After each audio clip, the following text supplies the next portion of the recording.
안녕하세요. 로운TV의 이상혁 변호사입니다. 2024년 12월 3일 윤 대통령의 기습적인 계엄령 선포 이후 이 계엄령 위험성 여부와 함께 계엄령을 주도한 사람들에 대한 내란죄 수사가 진행되고 있는데요. 이 수사가 여러 군데에서 동시다발적으로 진행이 되다 보니 내란죄에 대한 수사가 어디서 어떻게 되는지 잘 정리가 되지 않는데, 오늘은 윤 대통령을 비롯한 내란죄 피의자들의 수사가 어디서 어떻게 진행되고 있는지에 대해서 알아보도록 하겠습니다. 먼저 내란죄는 특별검사를 임명해서 수사를 하자는 국회 의견도 있기는 했지만, 결과적으로는 최초 검찰, 공수처, 경찰 이렇게 3개의 수사기관에서 고발장을 받아 내란죄에 대한 수사를 시작하였습니다. 그런데 검찰은 과거 수사권 조정을 통하여 내란죄가 수사 대상 범죄에서 제외되었고, 공수처 또한 내란죄에 대해서는 수사 권한이 없어 사실상 현재 법률 규정으로는 경찰밖에는 내란죄에 대한 수사를 할 수가 없는 상태인데, 검찰과 공수처는 윤 대통령에 대한 관련 범죄로서 내란죄를 수사한다는 논리로 수사를 계속 진행해왔습니다.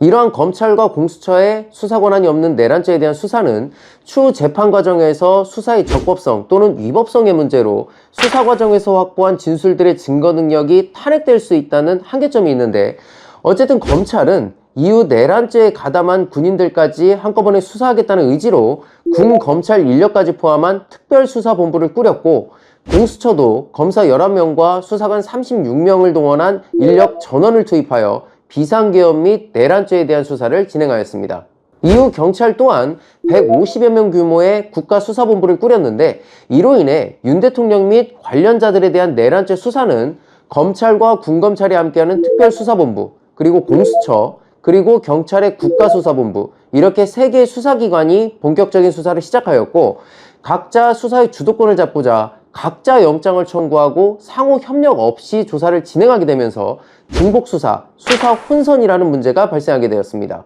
일례로 김용현 전 국방부 장관에 대한 신병 확보와 증거 물품이 확보되는 과정에서 경찰 국수본이 김용현 전 국방부 장관의 집무실, 공관, 자택 등 3곳을 압수수색하는 동안 같은 날 검찰 특수본이 김 전 장관을 긴급 체포하게 되면서 경찰은 증거물을, 검찰은 신병을 확보하는 황당한 일이 발생하기도 하였고, 경찰 국수본과 검찰이 군 장성급 장교 4명에 대해 동시에 통신영장을 신청하게 되면서 영장이 중복 신청되었다는 이유로 법원에서 영장이 기각되는 일까지 발생하기도 하였습니다. 이러한 수사 혼선 과정에서 공수처는 검찰과 경찰에 사건의 이첩을 요청하였고, 그 과정에서 유기적이고 효율적인 내란죄 수사를 위해 경찰 국수본과 국방부 조사본부를 합친 공조수사본부를 꾸리고 재차 경찰과 검찰에 사건의 이첩을 요청하였습니다. 어쨌든 최종적으로 내란죄 수사는 검찰, 군검찰로 구성된 특수본,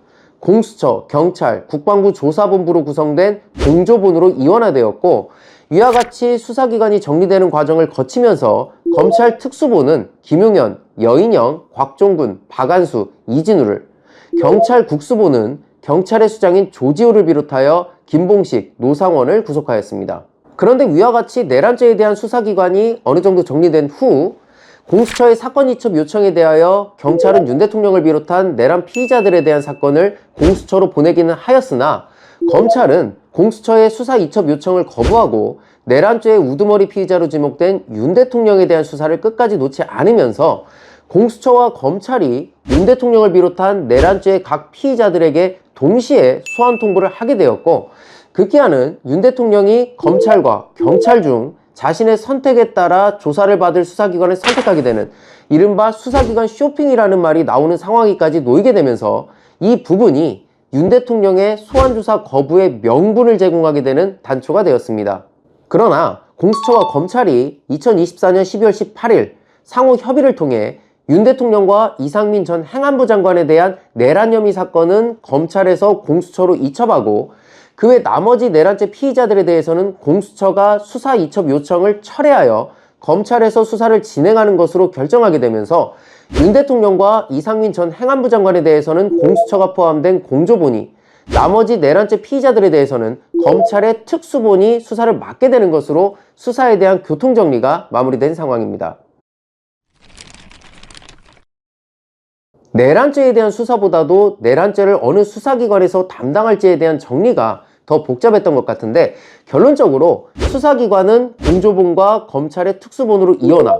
그리고 내란죄 혐의자들에 대한 조사와 관련해서는 윤 대통령과 이상민 전 행안부 장관에 대해서는 공수처가, 나머지 내란죄 피의자들에 대해서는 검찰의 특수본이 수사를 맡게 되는 것으로 사실상 정리가 된 상황입니다. 다만 앞서 말씀드린 대로 공수처는 내란죄에 대한 수사권이 없기 때문에 공수처가 사건을 이첩받더라도 증거 능력의 문제 등에 대비하기 위해 공조본의 경찰에서 실질적 수사가 진행될 것으로 보이고, 공수처는 고위공직자 중 일부 공직자에 대해서만 수사 및 기소권을 가지고 대통령에 대해서는 기소권이 없기 때문에 수사를 마치더라도 그 기소를 위해서는 다시 검찰에 윤 대통령 조사 내용을 이첩해야 하는 한계가 있는 것이 사실입니다. 그렇지만 내란이라는 중차대한 사건 수사를 두고 여러 수사기관이 경쟁을 벌이면서 지적되었던 수사 효율성 문제라든지 향후 재판 과정에서 발생할 수도 있는 공소제기 절차나 증거능력 적법성에 대한 문제점이 어느 정도 해소가 된 만큼 이제부터는 신속하고 정확한 수사가 이어져야 하겠습니다. 지금까지 로원TV의 이상혁 변호사였습니다.